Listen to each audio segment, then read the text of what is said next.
إن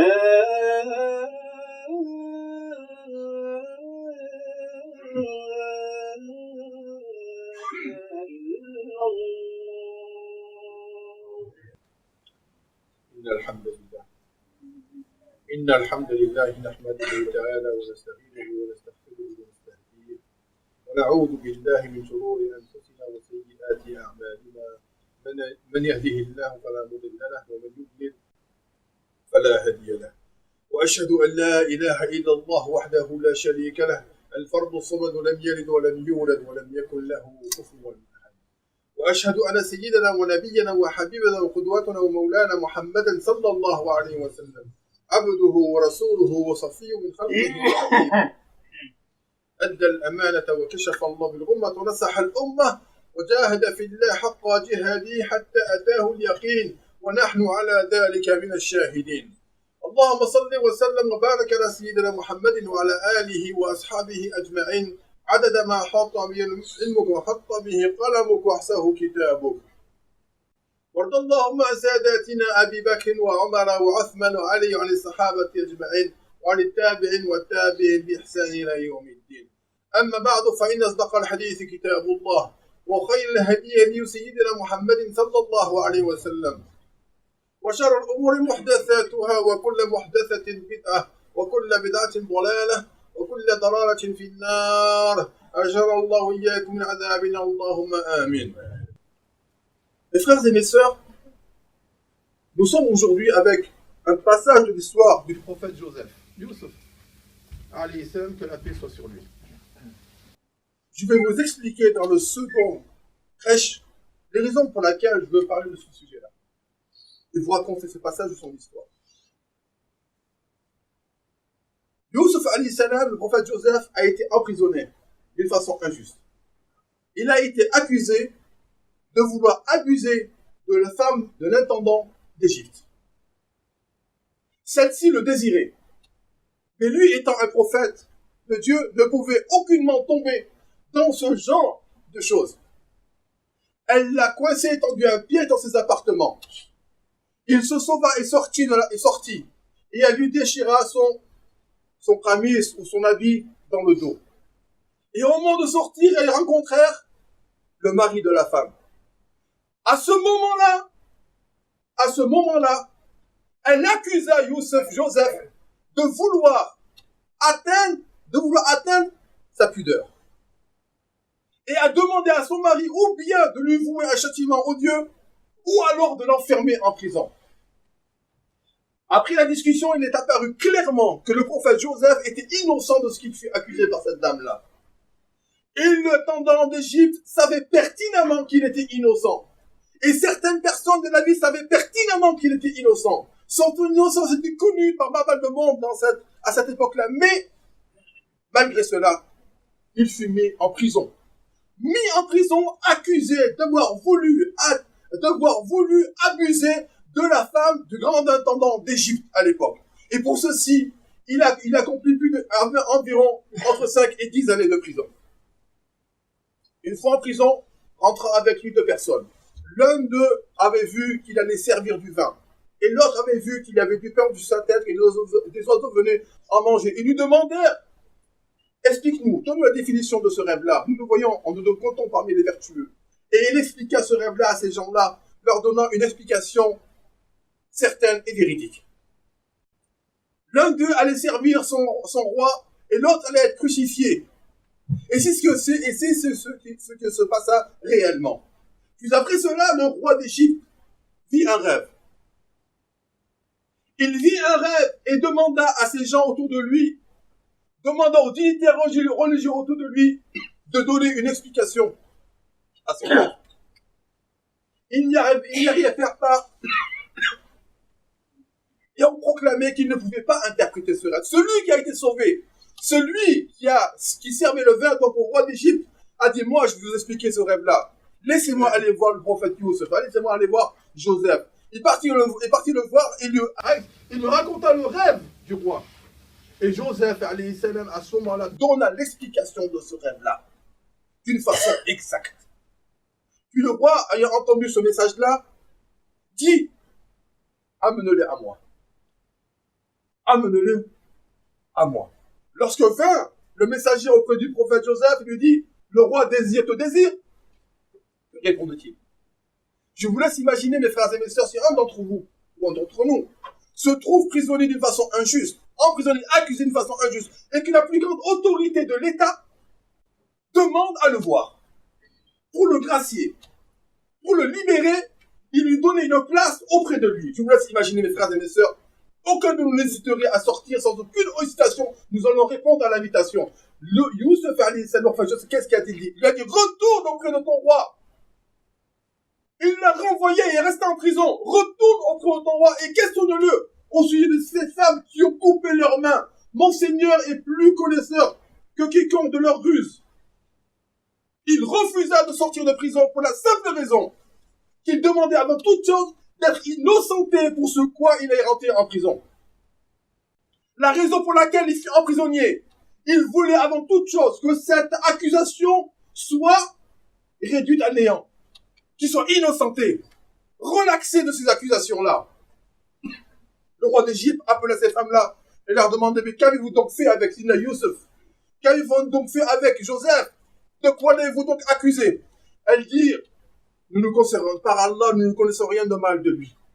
La femme de l'intendant d'Égypte a dit, elle, aujourd'hui, maintenant, la vérité est là. C'est moi qui l'ai désiré, et ce n'est pas lui. Et il fait partie des véridiques. À ce moment-là, lorsque la vérité a éclaté, lorsque son innocence a été prononcée, lorsque son innocence a été décrétée dans la société, lorsque tout le monde savait que Joseph a été emprisonné d'une façon injuste, alors là, il accepta de sortir de prison. Il accepta de sortir de prison, aller rencontrer le roi d'Égypte, qui à ce moment-là lui a donné une des plus grandes responsabilités de l'époque en Égypte, à savoir qu'il devait le nouvel intendant d'Égypte. Il n'a pas accepté la liberté s'il n'était pas innocenté de l'accusation qu'il avait au-dessus de sa tête. À aucun moment pour lui la liberté a été plus importante que l'innocence qui lui était due, car il n'avait commis aucun acte blâmable alayhi salam. Nous allons voir, Inch'Allah, mes frères et mes sœurs, dans le second prêche, les leçons et les enseignements que nous tirons de cette histoire de ce noble prophète en le contextualisant avec ce que nous vivons aujourd'hui. Allah subhanahu wa ta'ala أن يوفقنا وإياكم فيما يحب ويرضاه وآخر دعوانا الحمد لله رب العالمين. Mes frères et mes sœurs, cette histoire-là que je vous citais du prophète Joseph, que la paix soit sur lui, nous informe au sujet d'un enseignement essentiel et très important, qui est le suivant: la reconnaissance de l'innocence. Le fait que nous soyons accusés d'une façon injuste demande avant toute chose, qui est plus important que la liberté elle-même, d'être reconnu innocent pour ce que nous avons été accusés. L'homme, avant toute chose, d'accepter une libération de quoi que ce soit, qu'il soit libéré de l'accusation qui fait sonner, s'il est innocent. L'innocence est essentielle. C'est pour ça, mes frères et mes sœurs, que des gens se battent aujourd'hui encore pour que leur innocence soit reconnue, même après avoir été sortis de prison. Ceci est la tradition du prophète Joseph, qui a refusé de sortir de prison jusqu'à ce que son innocence soit reconnue par les autorités et répandue dans la société. Mes frères et mes sœurs, pourquoi je vous ai parlé de cette histoire? Car nous avons vécu dernièrement des événements, comme vous le savez, avec la clôture de notre compte, le compte de l'association qui gère donc la mosquée Taqwa à la Société Générale. Cette banque-là a pris l'initiative de fermer le compte de l'association pour des raisons que nous ignorons jusqu'à aujourd'hui. Cette annonce a été faite le 12 janvier dernier, soit quelques jours après les attentats de Charlie Hebdo.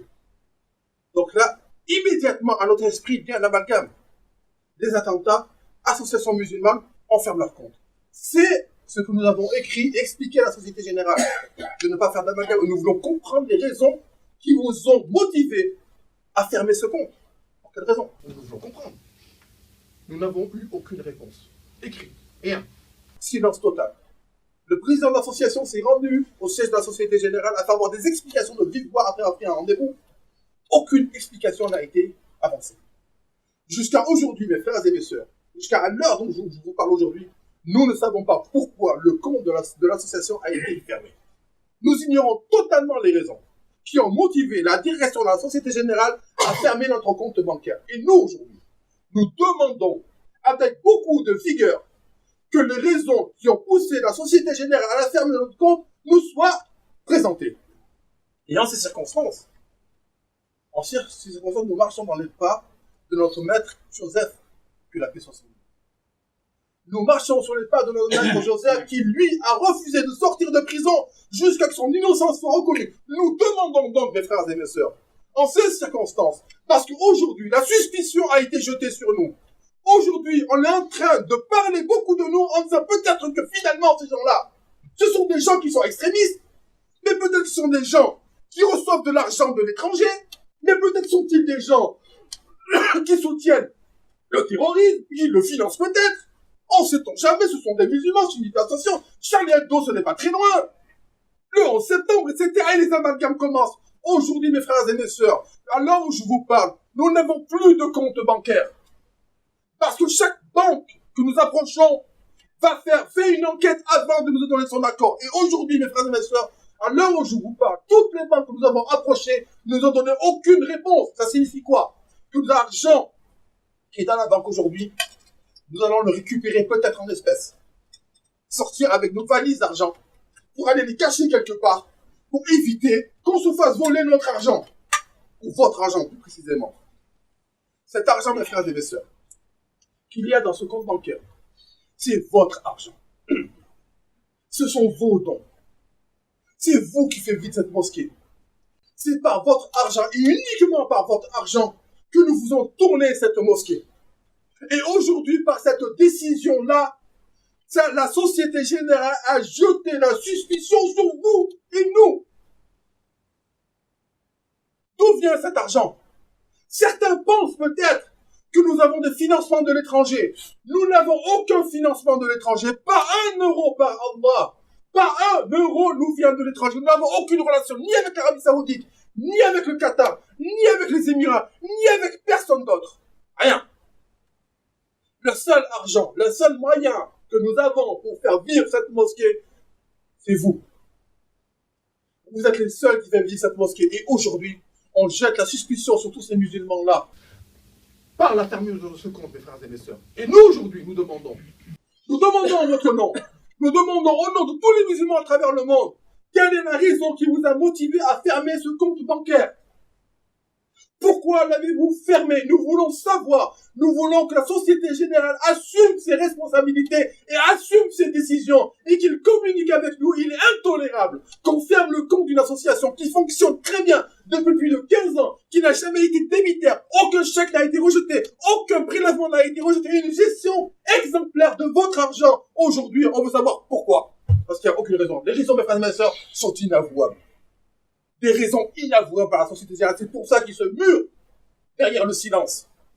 Mais nous voulons des explications. Et à cet effet, mes frères et mes sœurs, nous avons averti la presse. Et nous avons averti la presse, même à l'étranger. Parce que la Société Générale se trouve, tenez-vous bien, dans les pays maghrébins, notamment d'autres pays arabes. Vous allez au Maroc, vous allez en Algérie ou en Tunisie, vous trouvez des agents de la Société Générale. Ce qui signifie que l'argent des musulmans chez eux, ça ne les dérange pas. Mais l'argent des musulmans en France, ça les dérange. Alors si c'est comme ça, quittez l'Algérie, le Maroc et la Tunisie et tous les pays musulmans. Comme ça, vous éviterez d'avoir de l'argent des associations musulmanes. À cet effet, mes frères et mes sœurs, nous avons averti la presse. Et en Algérie, la presse est saisie du dossier, qui appelle à un boycott de la Société Générale et c'est en train de fonctionner. Et aujourd'hui, nous avons des centaines de comptes qui sont en train de fermer en Algérie. Et nous demandons à cet effet, mes frères et mes sœurs, ici en France, à chacun d'entre vous de boycotter la Société Générale. Parce que c'est la seule arme que nous possédons aujourd'hui, de vous sensibiliser sur le fait que cette banque-là se permet aujourd'hui de nous humilier de cette façon-là. Donc il faut boycotter cette banque. Que ceux qui ont un compte à la Société Générale le ferment et aillent dans une autre banque. Et que ceux qui envisagent d'ouvrir un compte à la Société Générale, qu'ils ne le fassent pas et qu'ils le disent clairement. Et ceux qui ferment le compte, qui disent à la Société Générale. Je ferme mon compte parce que vous avez fermé le compte de la Société de la mosquée Al-Taqwa sans aucune raison aujourd'hui. Donc, c'est de l'injustice. Et cette injustice-là, je me manifeste contre elle en fermant mon compte. Dites-leur clairement ces mots-là, mes frères et mes sœurs, car ils doivent savoir que vous quittez leur compte, cette banque-là, parce que justement, ils se sont comportés d'une façon inadmissible avec une mosquée. Plus que tranquille, mes frères et mes sœurs. Nous n'avons strictement rien à nous reprocher. Nous avons d'excellentes relations avec les autorités. Nous avons d'excellentes relations avec nos voisins, avec la presse, avec tout le monde. Nous n'avons rien à nous reprocher. Nous condamnons le radicalisme. Nous nous battons contre l'extrémisme. Nous le condamnons tous les vendredis sur ce prêche-là, mes frères et mes sœurs. Et vous êtes témoins tous de cela. Et aujourd'hui, on vient nous remercier de ce combat qu'on mène contre le radicalisme à côté des autorités par ce genre de fait qui consiste à nous stigmatiser de cette sorte. Donc, mes frères et mes sœurs, nous ferons valoir nos droits par tous les moyens possibles, imaginables, légaux. Aujourd'hui, nous saisirons la justice. Nous tractons. Nous demandons le boycott de la Société Générale. Nous allons distribuer des tracts. Et tous ceux qui veulent s'investir dans ce fait-là, mes frères et mes sœurs, ils seront le bienvenu pour nous aider et nous soutenir dans cette mission qui consiste d'une part, mes frères et mes sœurs, à combattre l'injustice. Sachez, mes frères et mes sœurs, si nous nous taisons et que nous ne faisons rien, alors demain, ça sera une autre association, puis une quatrième, puis une cinquième, puis une dixième, etc. Et ça se répandra dans la société. Et puis ça, autre chose, etc. Mes frères et mes sœurs, ils ont fermé le compte d'une association humanitaire qui s'appelle Barakasidi, qui a un budget de 8 millions d'euros par an, qui agissent dans tous les coins de la Terre, dans tous les pays de la Terre, sur la surface terrestre où il y a des conflits, où des gens meurent. Ils agissent par leur intervention humanitaire en sauvant des vies. On leur a fermé leur compte. Fermer le compte à une association humanitaire. Les empêcher de travailler, les empêcher de sauver des vies. Mais qu'est-ce que cette banque? Quelle est cette façon de traiter ces gens-là?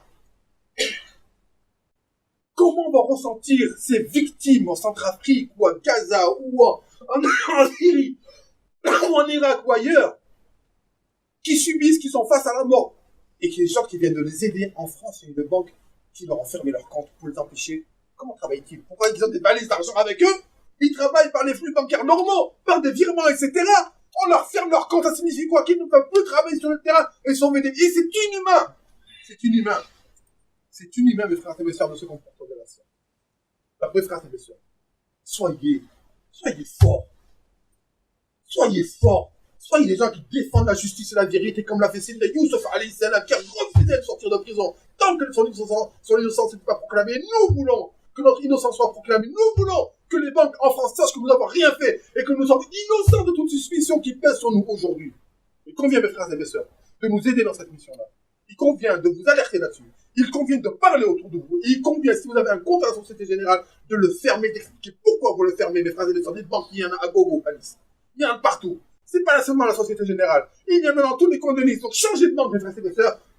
Condamnez leur agissement jusqu'à ce qu'ils reviennent sur leurs décisions ou qu'ils expliquent pourquoi ils ont clôturé notre compte afin que nous puissions dire avec en voix et en levant nos têtes que nous sommes innocents de toutes les suspicions qui pèsent sur nous. Comme Sidna Youssouf, comme le prophète Joseph est sorti de prison, la tête haute en disant que toutes les accusations qui ont pesé sur mon dos pendant des années, aujourd'hui, elles ont été effacées. Telle est notre situation aujourd'hui, mes frères et mes sœurs, et tel est l'objectif que nous voulons atteindre à travers l'étude de ce passage de la sourate Youssouf. Le Seigneur subhanahu wa ta'ala